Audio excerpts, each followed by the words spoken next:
जय श्री जगन्नाथ, जय पंचसखा। सत्य बालिका का और एक नया अध्याय को सबको प्रणाम और स्वागत। आज सत्संग विचार करेंगे एक नया डिजीज का बारे में, जिसको महापुरुष शिशु अनंत ने लिखे थे 600 साल पहले। और ये नया डिजीज आने वाला समय में होगा। ये स्थिति बहुत खराब है, क्योंकि इसी समय करोड़ करोड़ लोग इसी डिजीज में मरेंगे, जिसको महापुरुष 600 साल पहले बताए थे, अपना ग्रंथ भविष्य मालिका में लिखे। तो मनुष्य को रोग क्यों होता है? मनुष्य हर दिन लोभ करता है, और लोभ का वजह से वो पाप कर्म करता है।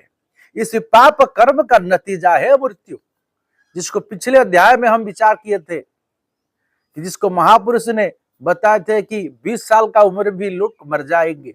इसी पाप का वजह से रोग होगा और ये रोग व्याधि में चला जाएगा, जिसको पिछले हम कोविड-19 में देखे थे, 2020 में देखे थे कि ऐसे ऐसे हालत हुआ कि 10 साल 20 साल 30 साल का लोग ऐसे ऐसे मर गए। और जो अगले समय पर रोग होने वाला है, जिसको महापुरुष सुंदर भाव में कलम किए हैं, लिखे हैं कि ये सबसे बेहद डरने वाला और चमकने वाला खबर है। एक ऐसा समय आएगा जिस समय ये रोग महामारी बीमारी चलेगा। महापुरुष लिखते हैं, जो मीन शनि का योग होता है, इसी मीन शनि का योग का समय पर एक पैंडेमिक सिचुएशन आएगा। और इसी सिचुएशन में 64 प्रकार बीमारी होगा। एक तो कोविड-19 गया है, वो ट्रेलर है, परंतु फिल्म तो आगे बाकी है। क्योंकि मनुष्य जो जो पाप किया है, जो प्रकृति का देखभाल करने का वजह से प्रकृति को नष्ट किया है, और प्रकृति उनका ऊपर भारी प्रभाव डालेगा। और इसका नतीजा होगा कि मनुष्य का अंदर रोग महामारी बीमारी। और दूसरा साइड में महापुरुष ने लिखे हैं, ये योगिनीगण पृथ्वी का चार तरफ गिर जाएंगे और मनुष्य शरीर में प्रवेश करेंगे, और इसे परीक्षा होगा, योगिनियों का परीक्षा होगा, पंचभूत का परीक्षा होगा, फिर मनुष्य को सत्य युग के लिए ले जाएंगे भगवान। तो ये अगले समय पर कौन सा रोग आएगा, इसका बारे में क्या वर्णन की है महापुरुष। अपना प्रिय शिष्य बारंग को महापुरुष पंच सखा का अन्यतम सखा शिशु अनंत महाराज ने बोलते हैं। क्या बोले? पटामराण ग्रंथ में बोले, एमंत व्याधि काहू से आसीब नरंगरे प्रकाश। महापुरुष शिशु अनंत बोले, ऐसा एक बीमारी आएगा, ये मनुष्य का अंग में परिप्रकाश होगा। ये रोग बीमारी मनुष्य का शरीर पर देखने के लिए मिलेगा, कोई दूसरा जीव जंतु का शरीर पर नहीं देखने के लिए मिलेगा। क्यों? क्योंकि ये मनुष्य लोभ का वजह से पाप करता है, और पाप का वजह से बीमारी को निमंत्रण किया है, जिसका नतीजा अगले समय पर मिलेगा।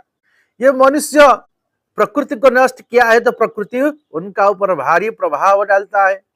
तो महापुरुष को इसलिए लिखे, ये मंत व्याधि से काहू से आसीब नरंगरे प्रकाश। नर मतलब ये मनुष्य का शरीर में प्रकाश होगा। ये रोग क्या है? ना मुख रुत रक्त उद्गार होइब सकले होइबे नाश। ये बहुत सारे लोग मरेंगे। कैसे ये बीमारी आएगा? ना मुख रुक्त रक्त का उद्गार होइब, मुख से खून निकलेगा, ब्लड वोमिटिंग होगा। ये ऐसा बड़ा घटना देखने के लिए मिलेगा। और जब ब्लड वोमिटिंग होगा, तो मनुष्य के पास समय नहीं रहेगा कि मेडिकल में पहुंचाने के लिए, और जाते ही मर जाएगा। और ऐसा पैंडेमिक सिचुएशन आ रहा है, जिसको महापुरुष 600 साल पहले लिखे थे। एमंत व्याधि ये काहू से आसीब नरंगरे प्रकाश। ये केवल मनुष्य का शरीर पर होगा, कोई कुत्ता का, बिल्ली का, गाय का, बछड़े का, किसी को ये रोग नहीं होगा, केवल मनुष्य को ही होगा। तो और लिखे, मुख रुक्त रक्त उद्गार होइब सकले होइबे नाश, यानी करोड़ करोड़ लोग इसमें मरेंगे। ये कितना बड़ा बात को महापुरुष ने लिखे। और क्या लिखे? आद्य वैद्य ठारे प्रकाश होइब परे अन्य हेबे नाश। पहले ये डॉक्टर को ये बीमारी होगा, और उसका बाद दूसरा लोगों को होगा। और महापुरुष बोलते हैं वैद्य ना सजेबे हुई वो भारंग आउ के हुई वो ध्वंस। और बोलते हैं जब मेडिकल साइंस फेल्योर हो जाएगा, जब मेडिकल का सबसे बड़ा है डॉक्टर वो मर जाएगा, तो उसको बचाने वाला कौन रहेगा? कोई नहीं रहेगा। तो कितना बड़ा बात को महापुरुष 600 साल पहले लिखे हैं। तो ये दास सबको प्रणाम करता है, निवेदन करता है, सब धर्म पे रहिए। जैसे कोविड-19 में अब देखे जो लोग वेजिटेरियन थे, शुद्ध शाकाहारी थे, उसको कम प्रभावित हुआ। तो हम निवेदन करते हैं दारू, मांस, मछली, अंडा, नॉनवेज सब कुछ छोड़ दीजिए और शुद्ध शाकाहारी आहार कीजिए। घर घर में गीता भागवत पठन कीजिए। और सबसे बड़ा बात है माधव नाम एकाक्षर को जपा कीजिए। कल की महामंत्र राम हरे कृष्ण हरे राम हरे कृष्ण हरे राम हरे कृष्ण हरे अनंत माधव हरे। श्री गुरु माधव अच्युतानंद का तेरा जन्म ने यही पवित्र महामंत्र दिए हैं भक्त लोगों को उद्धार करने के लिए।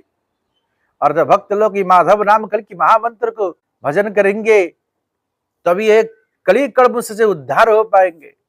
और सबसे बड़ा बात है धर्म। धर्म को सब लोग अपनाओ, क्योंकि धर्म में नहीं रहेंगे तो भगवान किसी को रक्षा नहीं करेंगे। जितना नाम भजन करो, जितना अच्छा गुणगान करो, परंतु आपका पास धर्म नहीं है तो कुछ भी नहीं है। यदा यदा ही धर्म से ग्लानि भवति भारत अद्भुतारं धर्मस्य तदात्मानं सृजाम्यहं परित्राणाय साधूनां विनाशाय च दुष्कृतं धर्म संस्थापनार्थाय संभवामि युगे युगे। तो भगवान कल की आए हैं क्यों? धर्म में रहने वाला लोगों को रक्षा करने के लिए, धर्म को रक्षा करने के लिए, अधर्म को विनाश करेंगे। तो सत्य वचन बोलो, सत्य पर रास्ता पे चलो, ये सबसे बेहद बड़ा बात है जो सबको पालन करना चाहिए। और महापुरुष सुंदर भाव में लिखे कि जो सत्य का नाभ में नहीं बैठेगा वो सत्ययुग के लिए नहीं जाएगा। तो हमको सत्ययुग के लिए जाने चाहिए तो सत्य का नाव में बैठना चाहिए। तो प्रभु ये भव संसार से उद्धार करके तुमको सत्य युग के लिए ले जाएंगे। आज के लिए सत्संग को वहीं पर विराम देते हैं। जय श्री जगन्नाथ, जय पंचसखा, जय श्री माधव, जय श्री माधव, जय श्री सत्यानंद माधव।